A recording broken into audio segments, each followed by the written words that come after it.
looks like we are live. Hey, Tim, we are back. Good to see you. How's it going? Likewise. Yeah, all good here, David. How are things Yeah, with you? things are good. And when I say it's good to see you, it's good to see you from a slightly different angle here because usually when we do this, we look just like this. I don't know if the viewers will notice anything different, but from my perspective, I'm staring at a camera. I'm staring at a camera because if I look at what's going on in the stream, it looks like this, and I don't think this is a good look for me.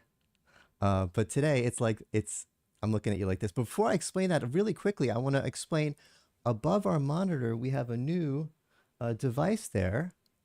That is the Crestron Video Bar 70, providing a great experience in our luxurious boardroom. And the reason we have that is because our friends at Crestron have just signed up for a year of partnership and content creation with Let's Do Video. So thank you, Crestron, and Let's Do Video viewers. You expect to learn a lot more about Crestron. We did some videos with them last year that did really well, and I'm just excited and a great way to start off the year. Excellent. Great news. But let's talk about our prompters because we both got ourselves a little late Christmas toy. Ego, I had to put my ego aside because Let's Do Video, they should just send me one, but Elgato isn't quite, they are in our market, but they've really been focused on the video gamers Twitch. So we had to buy our own, but we've been in DMs constantly saying, have you tried this with it? Have you tried, like little kids? Yeah, I mean, I was lucky enough in the UK, they were on special offer. So I don't know if Elgato's bringing another one out, a new one out, but I felt that's perfect for what I want it for. And I don't know how your setup is, David, but what I've got is a Logitech Brio camera as my camera. I haven't got a digital SLR as much as I'd love one, but I've just got a Brio camera webcam at the back, and they got a shroud that goes over the back of it. And I know that you've done a couple of unboxing videos and setup videos, so I'll be interested to hear on your setup. Yeah, I have the videos behind. Please check out the video if you're watching us on YouTube. It's in this YouTube channel, my unboxing of it. I'm using it with a Poly P15, which is not ideal. And that's a video bar, and I managed to make it work. It is not. Elgato has a page on their website where they have cameras that are approved. It is not on the approved list, but you could make it work. It's a really overpowered camera for this space. It gives a really good image. So I'm being a diva. I want to use my super good camera, and I made it work. But my setup, I think your setup we were talking before is ideal because you mounted it at eye level. And the thing we need to get into, we keep saying prompter. I think we should give away the big reveal is that the prompter screen, instead of just putting text, you could put your video on it. So in a Yeah. Zoom call, you could put Zoom on it. You're making eye contact. I'm looking at what you, the viewer, are looking at. I'm looking at our stream now, so I know what our stream looks like.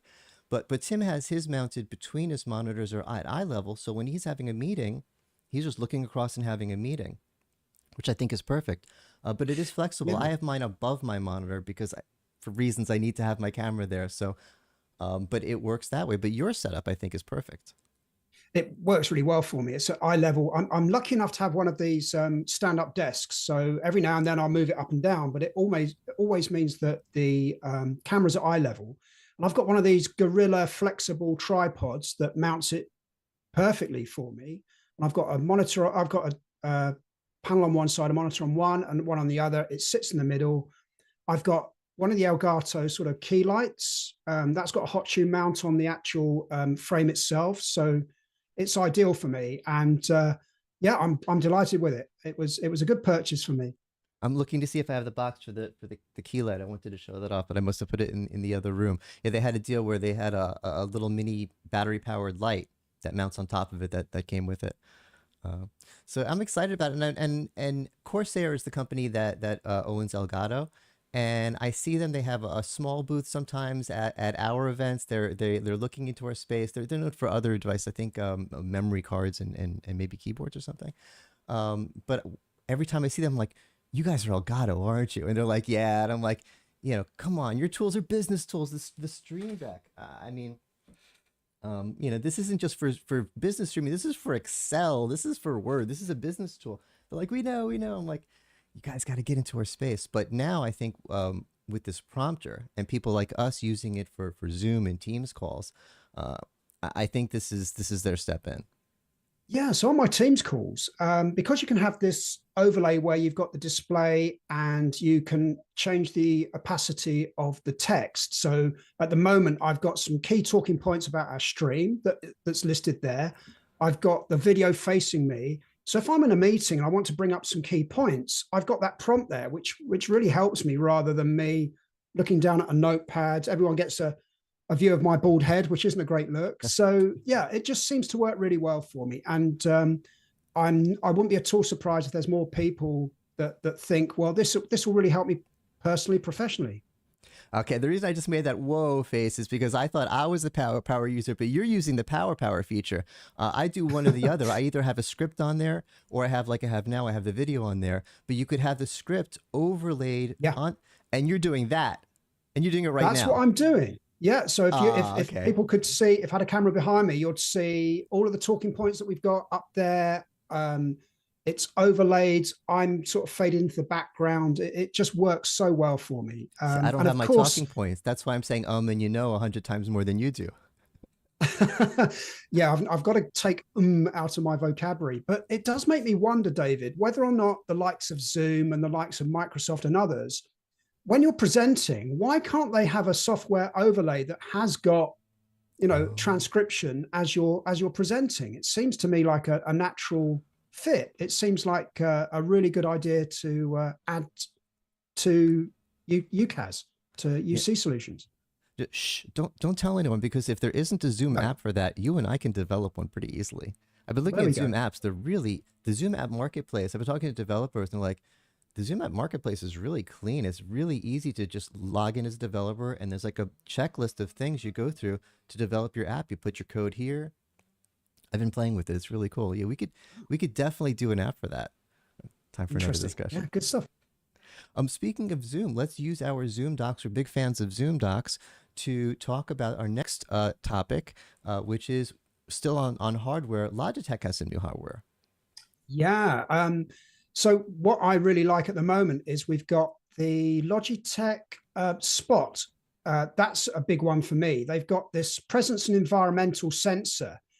And what I get excited about here is that you can indicate room availability. You can offer insights on all sorts of things like air quality with the particulates that are in the air, like perfume or all of these weird stuff, dust and pollen. You can have a look at temperature, CO2 levels, and humidity.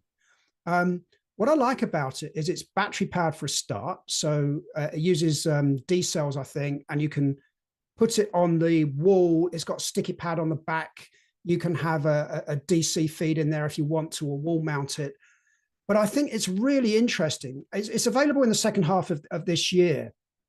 I haven't got any indication on price at the moment, but it's the fact that it can provide insights into the way in which you use your meeting room space. And you can do this automatic booking, automatic release when you walk out of the room. So the sensor comes on, it knows you're in there. It says that it's red or green. When you combine that with the tap scheduler, that's really good, because of course you can just, it will just change red or green based on whether or not people are in the room or not. So some really interesting capability there. And the fact that it also integrates with the Rally Bar or any other Logitech CollabOS device, I think that adds a great deal of flexibility to it. Yeah, this is one of those things where I'm mad I didn't think about it, because it always feels awkward talking. We're saying nice things about Logitech now. We say nice things about their competitors, but that's what this is all about. One of the hottest, coolest things when I was hanging out at with the Neat team and with the Cisco team, I was invited to Neat and Cisco events this year. Their bars have these kinds of sensors on them, and when we start talking about how, if you have a WebEx bar in your meeting room, or in 30 of your meeting rooms, here's the information. I don't remember which sensors pick up what. Some pick up the carbon dioxide, some pick up the temperature. A lot of them pick up a lot of the stuff. And then they start talking about new things that they're doing with AI to use this data to make the rooms more comfortable and better use the spaces. And all the analysts are like, no, this, we were starting to fall asleep with the previous topic. We're waking up now. This is really good stuff. This is exciting. And we have video everywhere. Put it on the video bars. We love this. but we're not gonna Yeah, have video maybe you're bars in falling asleep literally every because the space. CO2 was bad in the room, David. That's Yeah. what it was, and this is what it does. Actually, there's you get sick building syndrome. It's a recognizable thing in office Oh spaces yeah. now, and, Yeah. and I think this is really interesting. It's a great. But uh, but why didn't I think of just break that little sensor part off of the video bar and put them in every space? Yes, yeah, That's yeah, I mean, it's such a simple idea, but duh. So that's what Logitech is doing here. They're saying, yeah, it's great to have these sensors on our bars, but for spaces that don't have it, yeah. And of right? course, it's a So new buying center as well, isn't it, David? So these are aimed at, I guess, not only IT but facility managers. So when you look at the integration with building management systems, like from Johnson Controls and Schneider and all the others, the ability for you to be able to um, turn down the lights, turn off the air conditioning, all of that sort of stuff means that you're going to be saving money. It's better for the environment. You can look at all the utilization. In fact, the spot gives you some sort of health score. So because this integrates with Logitech's management and remote configuration capabilities, Logitech Sync, what you can do is sort of get an indication as to the health score of a room from 1 to 100, I think it is, and get an indication of the air quality. So that's great. And then the ability to integrate with Microsoft Places, Microsoft Teams, AppSpace, Zoom's workspace reservation capability. I think it makes for a really interesting capability that we haven't really thought about too much. And as you rightly point out, there's the likes of Cisco that integrate that with, I think it's the WebEx Desk Pro and one of their collaboration boards. Great capability, but what Logitech has done is taken that a step forward and taken those sensors out. You can put it onto the wall. yeah, just put it anywhere. One thing I Yeah. love that you mentioned there, how this ties into sustainability. Sustainability has been always something we kind of talked about, and I kind of thought it was, the people are just talking about it to make the long-haired analysts feel happy, the hippies, but Or the no-had analysts. or yeah, but yeah, anyone who likes the music we like. But it's not just a talking point anymore. That we're really seeing actual movements for sustainability, to the very design of the products, the materials being used. I love saying that, some of our best products today are mostly made out of garbage, and I love it. They're making themselves. They're using recycled plastic. They're using garbage to make their products. So sustainability, and this, as you mentioned, ties to sustainability because wasted energy in rooms that aren't being used, the obvious stuff, and some less obvious stuff as well. So, big Definitely. And of fan. course, Logitech are also looking into reusability. A lot of their products have really great reuse of plastics. They're looking at packaging. Sustainability is a really big, important focus area for a lot of hardware manufacturers now. It's important for real, not just to make analysts say that's a good thing you should be doing. So very Yeah, happy about that. Let's move on to the next image. Is this the right one? Or I'm looking. I'm looking at that. Which one's that one, David? Is that the Rally Boards 65? maybe here we Oh, go. sorry, I do beg. There we go. So the previous one was the sort of environmental capabilities and the management reporting that facilities and IT managers will get. But this is the Rally Board, the Rally Board 65. Okay. And as you rightly said, Cisco have been doing this for quite some time, a number of years. But this Rally Board is an all-in-one portable conferencing solution with a 65-inch touchscreen panel. It has great capabilities like this auto framing and a background blur. So this thing called depth blur, which sort of puts it in portrait mode. It's got background noise suppression, echo cancellation, beamforming microphones, almost like Polycom's acoustic fencing. It's a very well thought out capability there. Yeah. Well, first of all, Adam in the chat. Hi, Adam. Adam's watching us live on YouTube right now. So thank you for being here. Adam says he caught your LinkedIn post and he's been hearing you rave about the Elgato. We just spent a lot of time talking about it. You have to watch the replay, but yes. So thank you for being here, Adam. And I've been thinking about boards. I really was kind of rolling my eyes at the whole board concept five pre-pandemic. They were pushing boards on us, and sometimes they weren't even boards, they were boxes. They were big clunky pieces of furniture, and they didn't understand the use case. You'd be, presenting at it and the camera's catching the back of your head. What are we doing with this? And it was mostly about the collaboration, because just the idea of a touchscreen is ooh magic.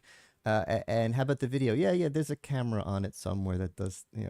It wasn't thought out as a video conferencing device, and now it's reverse. It's hey, let's design an all-in-one video Everyone loves video bars. How about a video bar attached to a monitor?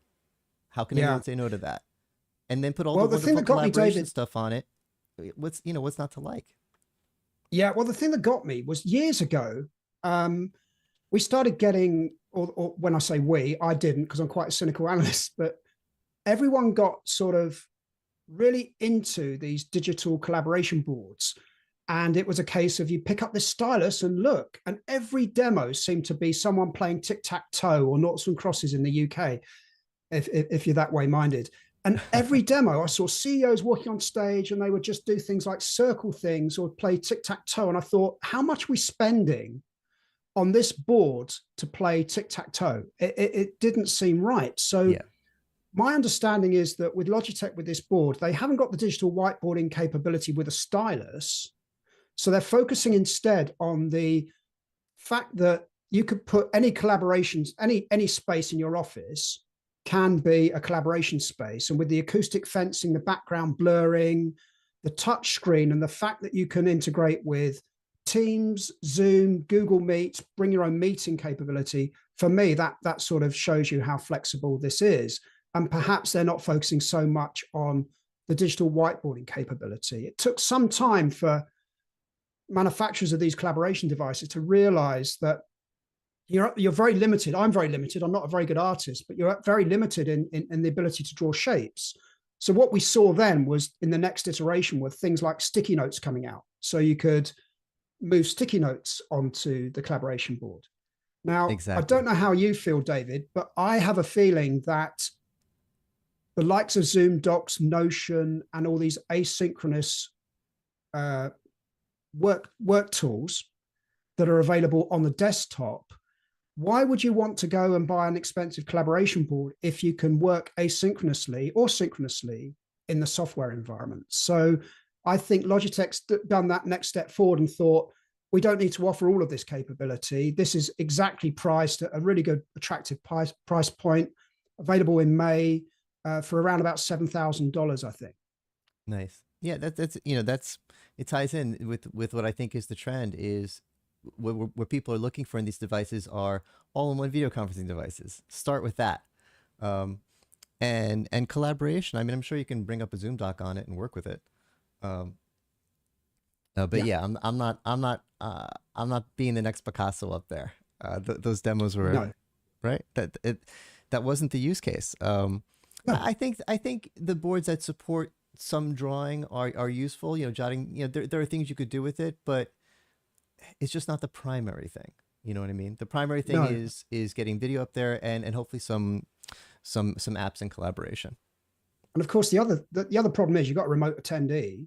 Unless they've got exactly the same video board and can overlay it, it becomes very difficult trying to use a mouse and then you drawing when you're working from home or a different location. So it can be a bit of a clunky user experience unless everyone's decked out with exactly the same hardware. Yeah, and it ties in. Maybe we should have a separate talk about this. I'm going to end it on this before we go to the next slide. But it ties into my theories on whiteboards in general. Like for years, people have been pushing whiteboards on software. Zoom whiteboards, and I'm like, I don't draw, and I really never used them for a long time. But lately, I've been using Zoom whiteboards, and I'm not using them to draw. It's a different kind of collaboration. Like you said, it's more of the sticky note kind of thing, more moving things around, more sharing, the way we use Zoom docs. Yeah.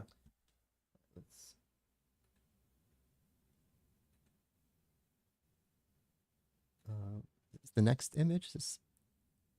Yeah, so that was where I was going to with the software, David. So when you start looking at things like Zoom Docs and whiteboards, you seem to get these templates now. So whether or not you're working in Zoom or Notion or Coda or any of the other, the ability for you to have not having to rely on your art classes you did at school and your capability as an artist, you've got all these templates ready made, and of course it exists when you're out of a meeting. It's persistent. So this is where I think we're going to see a lot more adoption. Nice. Yeah, that's how I have a video tutorial on Zoom Docs where I have it as a Trello board. You know, that's the way we're collaborating now. Yeah. I have so many screens now. The Elgato is another screen.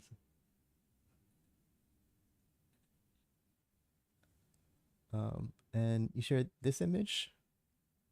Yes. So again, once again, it's using this Zoom doc or co-collaboration workspaces. I think I tried to coin the term. I'm not sure if that's going to catch on. It's a bit of a mouthful, but I do think that a lot of people do love the idea of working asynchronously across time zones, distributed ways, and using a computer without having to buy, a bamboo tablet board or doing something really funky to try and make sure that you can illustrate or put your point across. Nice. All right. So anything else on Logitech? No, only really interested to see this, and I'm looking forward to. I know that my colleague Pratch is at ISE. I'm sure she'll be interested in looking at this. I hope to see them at Enterprise Connect. I'll be very interested to see and get a demo of all of this capability and where it's going. Nice. And I recently did a video where I had Nathan from Logitech sitting where you're sitting, and he was awesome to talk to. So go to letsdovideo.com and scroll down and find the video with Nathan and check that out. So our next topic is Zoho Day is coming up. It is indeed. Yeah, I've been to a Zoholics, but I haven't been to, I get them mixed up. I've been to a Zoholics event, but I've never been to a Zoho Day. But this is I'm looking forward to it. That's coming up in Austin, of course, and Zoho offering a very, very extensive, I almost try to describe it like an operating system for a business. They've got very expensive, they've got very cost-effective, very extensive capability across the suite. So you've got Microsoft Office, you've got Google G Suite, you've got Zoho. And if you look at Zoho, it's this single platform that's very extensive.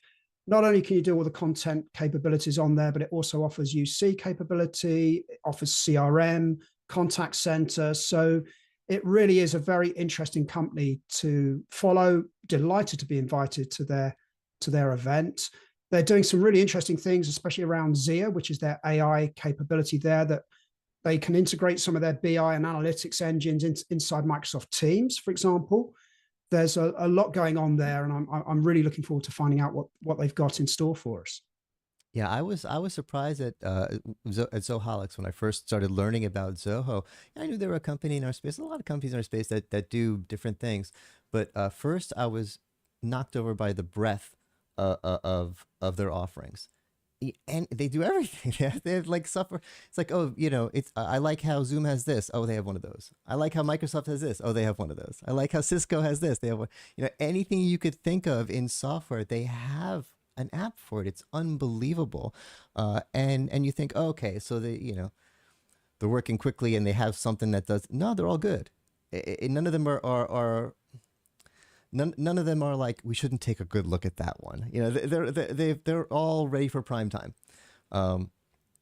I guess when you have the developers, we've always said this or we've said this recently about software. A lot of the stuff is the same kind of code. If you could make an app that does A, you can make an app that does B, and they've just dug down onto it. And the first thing that was shocking was the breadth when I saw how many things they cover, and then talking to other analysts, I'm like, are they actually good at this stuff? Talking to my analysts who are really good at contact centers. The contact centers, no, it's good.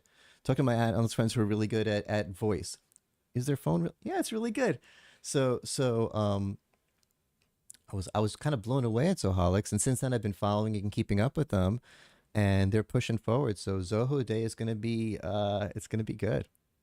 Yeah, and the fact that it integrates across that whole portfolio, so you haven't got different business units competing against different business units to get R&D. It's really worth looking at. I just like the fact that things work, they integrate.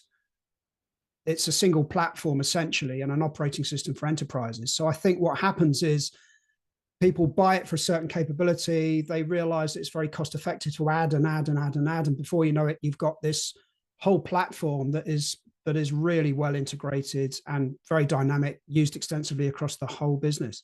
Yeah. If I was smart, I would have watched our videos from after the last events, where we talked about it and refreshed my memory because it's coming back to me now, and I'm missing on the details. But I remember, there was something about their pricing that their customers really like, because a lot of times with companies have a lot of different offerings. You get nickel and dime. Oh, you also need to get this. You also upsell, upsell, upsell.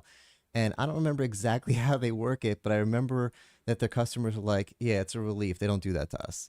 We just get what we want, kind of. I'm very ethical company in terms of how they reinvest back into the community.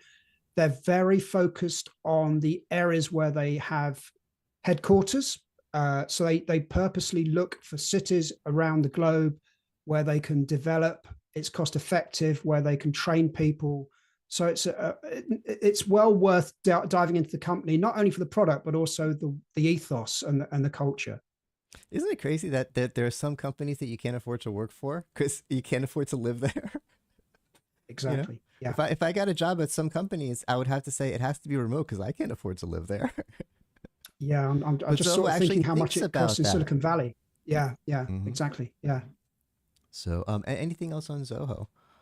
No, I don't think so. One last thing, just because it's cute and funny. Last year they gave us cowboy hats, and my cowboy hat has a big feather on it because it's in Austin, and my cat loves feathers, so I can't wear the hat around the house. He chases me, he thinks I'm a giant cat toy, and pouncing on me trying to get the feather. It's very cute. So on to our last story. Not a happy way to end the stream here, but I found this graphic which I really love. I've seen similar things all over the internet, but when people talk about 5 9, there's a company called 5 9. What exactly does that mean in downtime?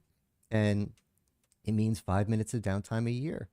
So if you get to 6 9s, you're getting down to 30 seconds a year. And you think, well, you got to put that in perspective. I think 5 minutes a year works out to less than 1 second a month, or 1 second a day, or I gotta do the math on that. It's like a one. Yeah, I think it's like a 1 second outage every day. At the middle of the night, who's going to notice that? But if it's 5 minutes in the middle of the CEO presentation, um, but I think I think it's generally it's spread out. So if you get to 6 9s, 30 seconds downtime per year, you're getting, what is that? It's easy. It's just, I can't do math. It's 3 seconds a month. How many months in a year? It must be somewhere along those lines. It used to be an old Bell Labs Telcordia spec, way back to PBX days, but that original spec never included things like software updates or software issues. I don't think that. I think that spec's been rewritten now because, of course, everyone could say that 5 9's available if everything's a software world now. So, but it dates way back to the old days of the PBX when those were great, huge refrigerator-sized things that whirred away in the comms room. So, but we had an outage in our industry. RingCentral had some downtime, and man, they just get beat up so bad, and it's hard because in this industry, it's a people industry. I know the people who work there. I know some of the people who work there for decades. They're good people.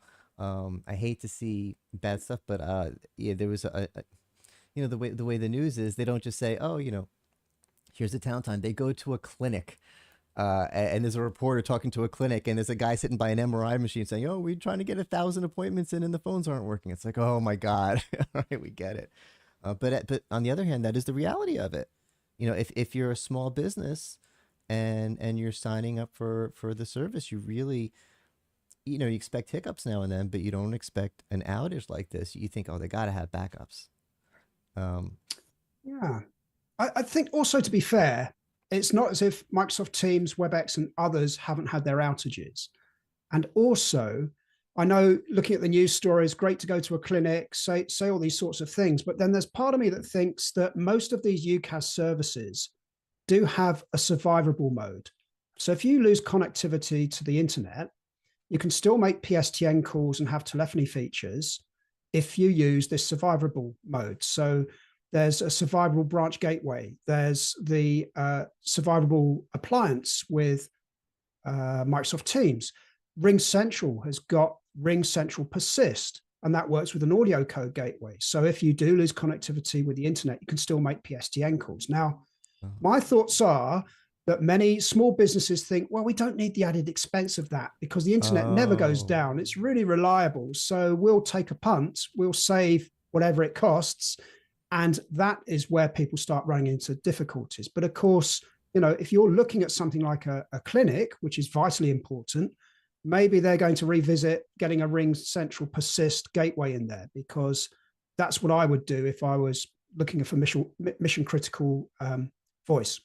Oh, so that really adds a layer of complexity to it, because on the one hand, RingCentral can say, and they could validly say, hey, we offer this backup service, and we told them they should get it, and they decided not to get it, and then they needed it. That's why we offer it.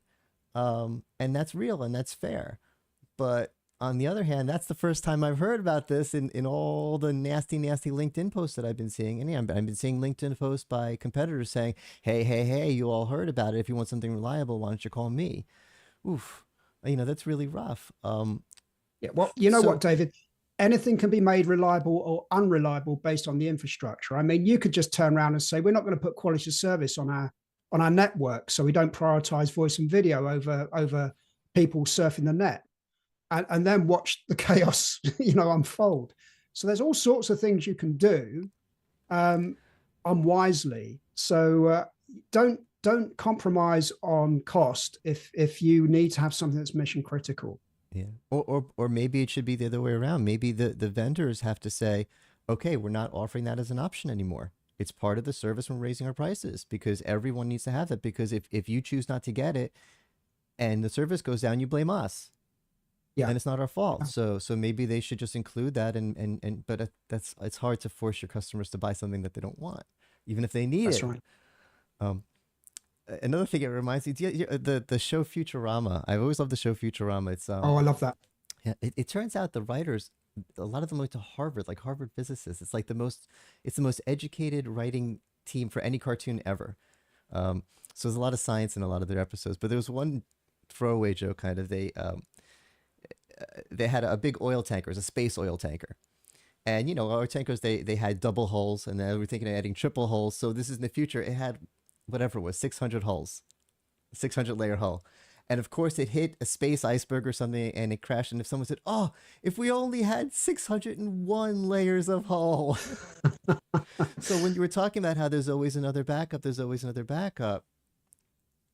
and then that backup breaks, and then that when the 601 hull. So I can't.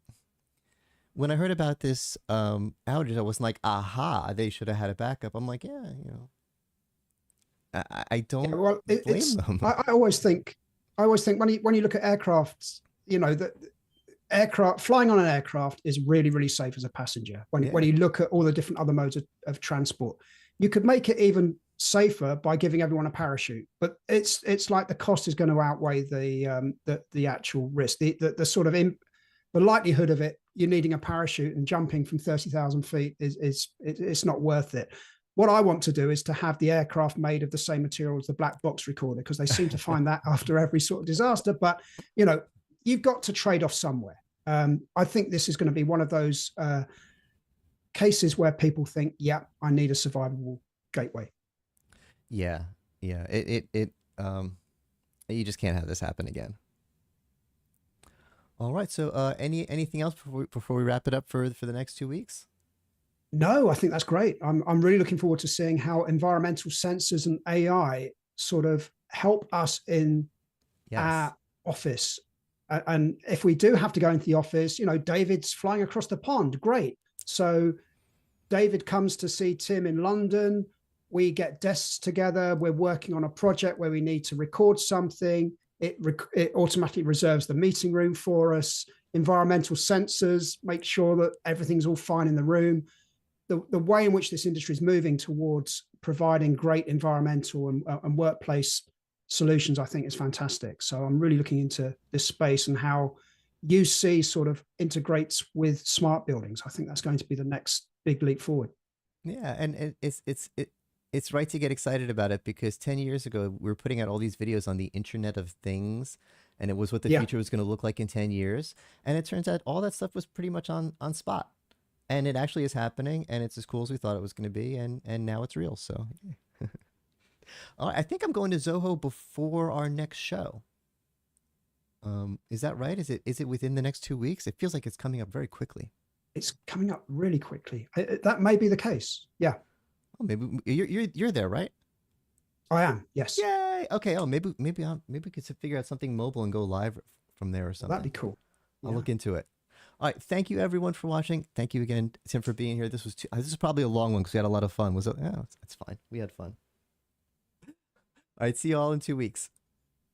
Thanks a lot.